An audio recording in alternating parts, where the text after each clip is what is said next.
Bom, e com relação aos dados numéricos de toda essa pandemia, então eu juntei uns dados aqui. Claro que esses dados estão sendo atualizados todo dia, mas você tem mais ou menos em torno de 4%, 4 e alguma coisa por cento de mortes entre os casos confirmados. É lógico que a imensa maioria dos casos confirmados são pessoas que estão passando mal no hospital. Vai lá, fazem um teste nele e confirma. Então seria mais ou menos 4% daqueles que daquela fase mais grave da doença. Isso é o atual. Se a gente pegar a gripe espanhola de 1918, os dados vão dizer mais ou menos entre 4 e 10% de mortalidade. Atribuem essa mortalidade maior ao pós-guerra, então o mundo estava na miséria, as pessoas estavam empobrecidas, então num ambiente desses tem as pessoas com resistência mais baixa, mais difícil de lutar contra um vírus, né? Aí você tem em 2003 a SARS, que matou mais ou menos 10% dos casos confirmados.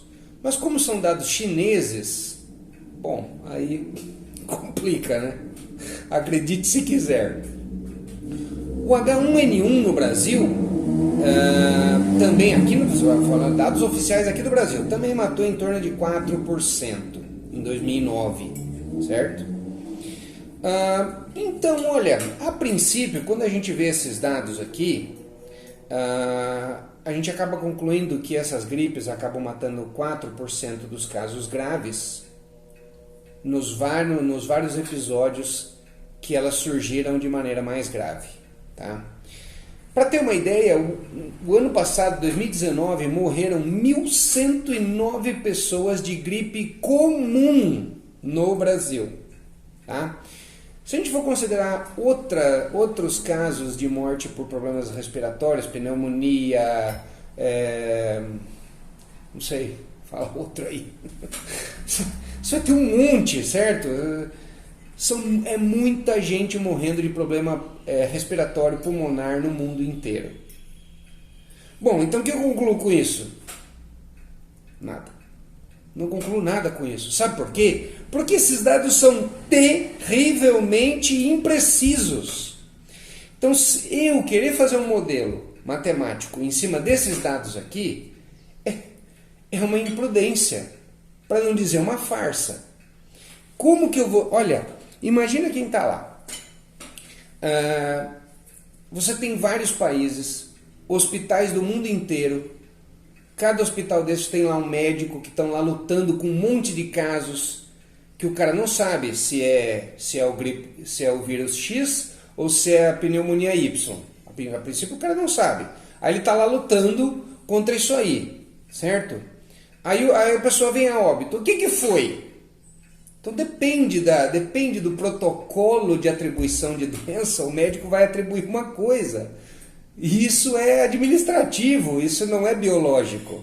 Então, se existe um protocolo lá um protocolo para dizer, não, o cara tinha garganta seca, não sei o que, então atribui corona. Pronto. Mas você testou, tinha o vírus lá? Não testei. Pô, então é administrativo, não é biológico, percebe? Então, o que eu faço com esse tipo de dado? Olha, eu não tenho coragem de fazer nada. Eu não tenho coragem de fazer um modelo com esse negócio aqui. Agora, o que eu tenho coragem de fazer é um modelo de espalhamento viral. Então, um modelo de disseminação de epidemia. Porque isso é uma coisa mais mecânica, certo? Você tem condições de contorno, por exemplo, distância que ao conversar com uma pessoa, existe um risco de contaminação. Existem práticas que você adota, tipo lavar a mão, higiene, máscara, também influencia na disseminação do vírus. Existe o fato de se você tem um aglomerado de pessoas, então tipo maior densidade populacional, mais trânsito de pessoas dentro de uma mesma área, então isso também ajuda a disseminar. Então existe uma mecânica de disseminação de vírus e num modelo desse eu tenho mais confiança do que nesses dados aqui que estão me dando, que é uma coisa extremamente inseguro, né? Então veja, segundo esses modelos que consideram a mecânica de disseminação, me chama a atenção o seguinte: forçar um isolamento total, que é o que nós estamos passando aqui agora, um isolamento total, tem praticamente o mesmo impacto de disseminar na população boas práticas de higiene. Então, olha, é de você imaginar que é loucura, mas não é isso que a gente comentou lá no vídeo sobre aspectos filosóficos? É a coisa da prudência. Então, se você usa da prudência, boas práticas de higiene, você vai ter o mesmo efeito, praticamente o mesmo efeito desse isolamento total. Não é prudente, portanto, não é prudente esse isolamento total, diante de uma lógica de São Tomás de Aquino, certo? E aí vem outras práticas. Quem é a população de risco? A gente sabe que é a população de risco são os idosos, as pessoas que têm essas comorbidades, outras doenças, tal. Então essas pessoas têm que ficar isoladas. Mas elas já não tinham que ficar isoladas mesmo? Sim, elas tinham que ficar isoladas. Mas qual a sobrevida de uma pessoa dessa? Então tá, a pessoa morreu, a pessoa tem 3 doenças respiratórias, morreu de coronavírus, está confirmado. Tá, se ele não morresse de coronavírus agora, quanto tempo de sobrevida com todas essas doenças ele teria? Então você não se analisa isso. Então pela prudência você tem que analisar, pela lógica você tem que analisar isso aí. O que tem feito o Japão? Que depois da gripe espanhola, eles tomaram essas medidas de fechar tudo, impedir, você não pode sair de casa e tal. Eles fizeram isso lá. O que eles perceberam? Não resolveu nada. Depois disso, eles aprenderam.